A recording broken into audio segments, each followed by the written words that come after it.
Rock bottle on the track, boy.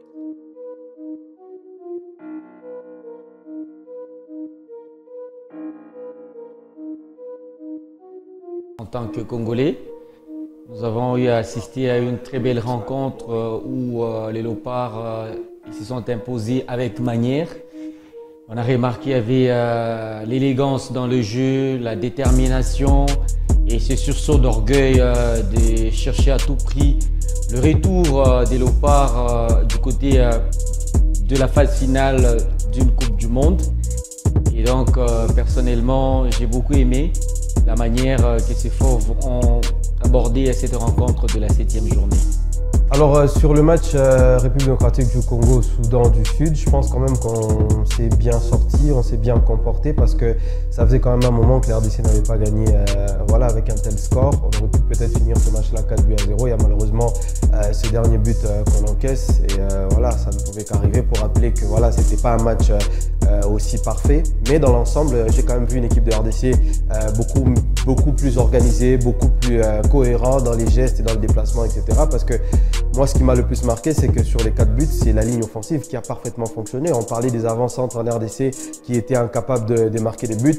Le joueur qui incarne le plus ce rôle-là, le titulaire d'ailleurs attitré de ce poste d'avant-centre, Cédric Bakambu, a démystifié justement ce problème où on se disait que les avant-centres congolais ne marquaient pas. Il joue un match, il met 2 buts, donc ça prouve que voilà, c'était peut-être une question simplement d'organisation. Durant les 15 premières minutes, on a senti que les Sud-Soudanais étaient prêts à quitter le terrain puisqu'ils ne pouvaient pas exister avec l'intensité apportée par Momoto Sami, très bien sifflé par Edo Kayembe et puis en cartouche notre ami Noah Sadiki qui s'est aussi bien adapté dans son rôle au sein de la sélection. Défensivement, je crois qu'il y a la paire qu'il faut souligner, Chancel Bemba ainsi que Bantou Bissika, Joris Kayembe qui était également extraordinaire parce qu'il fait justement ces allers-retours là incroyables. Moi j'ai eu l'impression qu'il était plus ailier que latéral et le baptême aussi de Bissaka qui était très bon. Il y a quelques vidéos qui circulent avec des tacles et autres, donc il a bien joué son rôle, mais c'est offensivement où ça m'a plu. Puisqu'on a quand même la ligne offensive qui a tout marqué avec les 3 joueurs, avec un doublé de Cédric Bakambu. Il a été opportuniste comme on dit dans la suite des réparations. Par exemple, sur ce premier but, il coupe parce qu'il est quand même suivi par un défenseur. Il y a les gardiens également qui normalement devaient faire sa sortie, mais il coupe très bien les centres des KMB. Il y a également Wissa qui était très bon, excellent avec la belle mutation et surtout sur son but. Et puis, il m'a surpris. Pour moi, je m'attendais à plus à Elia Mecha qui fait partie des meilleurs buteurs de notre sélection, mais quand on mise sur lui, il a répondu présent. Ouais, c'est une équipe de RDC qui s'est bien comportée. Le match était difficile, climatiquement parlant. On a vu que c'était compliqué pour eux, mais voilà, c'est une équipe remplie d'expérience et la cohésion. Moi, je retiens beaucoup plus la cohésion d'équipe. Il y a Van Bissaka qui vient d'arriver sur le couloir droit, mais il a montré à quel point c'est un joueur de très grand talent, beaucoup d'expérience. Son premier match sur le sol africain, c'était pas non plus chez lui à la maison, donc il a fallu qu'il montre des bonnes qualités à l'extérieur. Et on sait qu'en Afrique, c'est pas facile de pouvoir jouer et s'exercer, donc il a fait de la meilleure de manière. Donc je pense que c'est un beau match pour la RDC. Donc collectivement, je pense qu'il y a beaucoup qui m'a plu. Et individuellement, tout le monde a été en tout cas au top. Mais le plus grand, c'est les doubles buteurs. C'est Cédric Bakambu qui a fait longtemps quand même ça marqué. Et franchement, vraiment, c'était un très bon résultat pour la République démocratique du Congo. Et surtout que même le score, quand vous regardez 4 buts contre 1, ça date de longtemps. Et surtout dans une campagne des éliminatoires de la Coupe du Monde, de voir la RDC réaliser un tel résultat.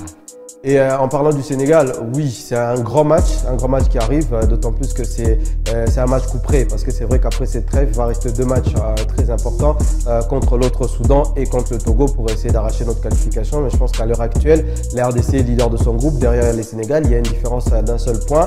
Et le match à Kinshasa sera le match voilà, de tous les enjeux, de toutes les peurs, de toutes les tensions, parce que les Sénégal en face, qu'on le veuille ou pas, c'est un foudre des guerres. Peut-être après le Maroc, c'est la nation africaine la plus forte. Aujourd'hui, la RDC, c'est vrai qu'on fait figure de favori, que ce soit pour la Coupe d'Afrique des Nations et peut-être même pour cette place qualificative, mais il faudrait passer par l'étape du Sénégal. Et les Sénégalais, de leur côté, ils savent que le match nul qui a eu lieu du côté de Dakar, ça a été une contre-performance pour le Sénégal et ils doivent tout faire pour renverser la RDC et se donner la chance d'aller en Coupe du Monde. Avec un peu plus d'humilité, je pense que le Sénégal, c'est un cran au-dessus de nous. parce qu'ils viennent des deux Coupes du Monde. Ils viennent 2018, 2022 et en 2018, je crois, ils se font éliminer sur base de fair play et tout. Ils pouvaient quand même sortir du groupe. C'est vrai, ils ont eux-mêmes, je ne sais pas pour quelle raison, un peu bousculé le sortir avec le départ d'Aliou Cissé et tout, mais je crois que les joueurs sont là. Les cadres d'ailleurs ont fait leur retour, notamment Edouard Mendy, quand tu le vois face au Soudan, il est toujours aussi fort que ça. Sadio Mané, c'est pas parce qu'il est aujourd'hui en Arabie Saoudite qu'il peut être mauvais. Ça reste toujours une très grande menace. Pour être honnête, c'est qu'il faut aborder ces matchs-là avec un peu plus d'humilité. C'est vrai, on est sur une sorte d'embellie, on marque, il n'y a plus de défaites de la RDC, mais attention, le Sénégal, c'est 23 matchs sans défaite. Donc pour gagner face au Sénégal, c'est tout à fait un grand problème. Pourquoi? Parce qu'ils ont quand même des colosses défensivement. C'est vrai que c'est une défense qui chancelle un tout petit peu, mais ils ont quand même un bon milieu de terrain et surtout une ligne offensive qui peut marquer à tout moment, surtout quand vous avez des gens comme des Sadio Mané. Donc moi je voudrais qu'on aborde ces matchs-là avec un peu plus d'humilité, mais on a également nos certitudes. Aujourd'hui, on a quand même un collectif qui est capable d'être complémentaire. Un collectif où tu n'as pas Masuaku, mais tu as Joris Kaembe qui te fait un match comme s'il était plus que même Masuaku. Ce n'est pas une comparaison anodine et tout. On a un groupe également qui a des cadres. Donc, on a remarqué qu'il y a une très bonne collaboration entre le staff technique que dirige le sélectionneur et manager Sébastien Desabre. L'organe technique aujourd'hui, on parle de la Fédération congolaise de football et association représentée par le CONOR et le ministère des Sports chapeauté par l'excellence Didier Boudimbou. Je pense qu'en rapport avec l'organisation, les choses elles se présentent vraiment bonnes et on espère que la RDC va devoir profiter de cette très bonne organisation pour affronter le Sénégal et chercher comment gagner ce match, parce que déjà pour la République démocratique du Congo, les gens pensent beaucoup plus à ce qui se passe du côté de l'Est de la RDC. Moi, je sais qu'aujourd'hui, le football est un facteur d'unité. Donc, nord, sud, est, ouest, nous tous, nous sommes des Congolais. Et en tant que Congolais, nous souhaitons pas seulement la bonne chance à l'équipe nationale de la RDC, mais on aimerait voir cette sélection gagner et face au Sénégal et espérer finalement réaliser ce comeback du côté de la Coupe du Monde de football. Les étoiles sont quand même alignées du côté de la République démocratique du Congo pour frustrer cette équipe sénégalaise, d'autant plus que ça se joue à Kinshasa.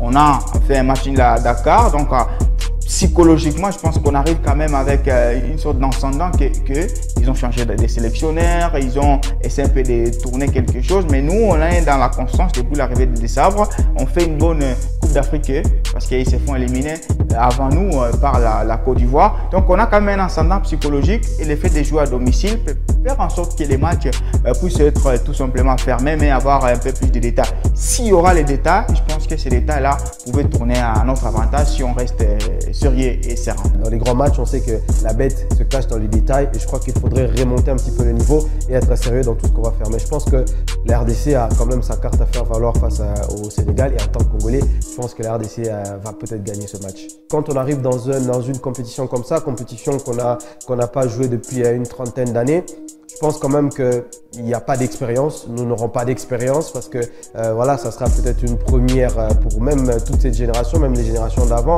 Même voilà, beaucoup de gens même qui me regardent en ce moment n'ont jamais vu la RDC jouer une Coupe du Monde. Donc je pense que ça sera tout nouveau pour tout un pays. Mais le football, ça reste un sport où quand vous alliez la préparation, le talent et puis un peu de réussite, vous pouvez faire des très beaux résultats. Après le football, c'est une histoire des chiffres.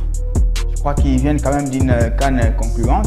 En Côte d'Ivoire, c'est vrai, il y a une 4e place. Et puis là, toute l'Afrique nous voit en favori. Notre football a atteint ce niveau-là de maturité en termes d'organisation. Parce qu'il y a, même pendant 2010, il y avait quand même certains binationaux, mais qui esquivaient trop facilement notre pays parce qu'il y avait une mauvaise organisation. Aujourd'hui, on s'est mis quand même à la hauteur et il y a des gens comme Bissaka. Les gens peuvent tout dire de Bissaka, mais c'est quand même un mec qui n'a rien à envier avec un joueur qui jouerait au Portugal. Donc, c'est un mec qui pourrait, s'il est blanc, il jouerait en Argentine, il jouerait partout. Donc aujourd'hui, on a quand même réussi à attirer les Wissa qui peuvent porter les mains de la RDC et avec fierté. Donc je pense que on a des arguments, on a des joueurs qui peuvent et qui méritent peut-être pour certains de jouer la Coupe du Monde, comme Bakambu au vu de sa très belle carrière. On a tout pour aller à cette Coupe du Monde. Après, le football dépend de beaucoup de paramètres, avec qui on sera dans le groupe, etc. Mais je pense que la RDC, il est peut-être temps de saisir notre chance et d'aller dans cette fameuse Coupe du Monde. Et je crois qu'on pourra peut-être écrire l'une des plus belles pages de l'histoire de notre football. Donc la RDC a toutes ses chances et je pense qu'on est capable d'aller chercher non seulement la place, mais de ne pas être ridicule en Coupe du Monde, comme on l'a été la fois dernière, il y a plus de 30 ans. Pour moi, oui, en termes de maturité en tant que pays, on a atteint quelque chose. En tant qu'organisation du football, on a atteint quelque chose. Et aujourd'hui, nos sélections draguent n'importe qui. Et je crois, oui, on est quand même dans notre pic et on mérite cette Coupe du Monde.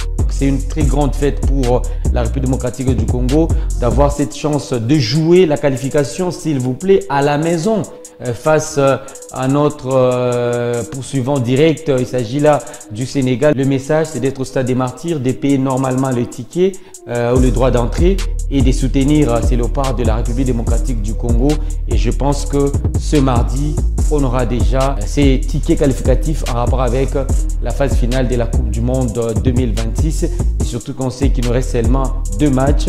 Et ces 2 matchs-là, ce sont des équipes prenables quand on parle du Togo. Mais l'obstacle, c'est le lion de la Teranga.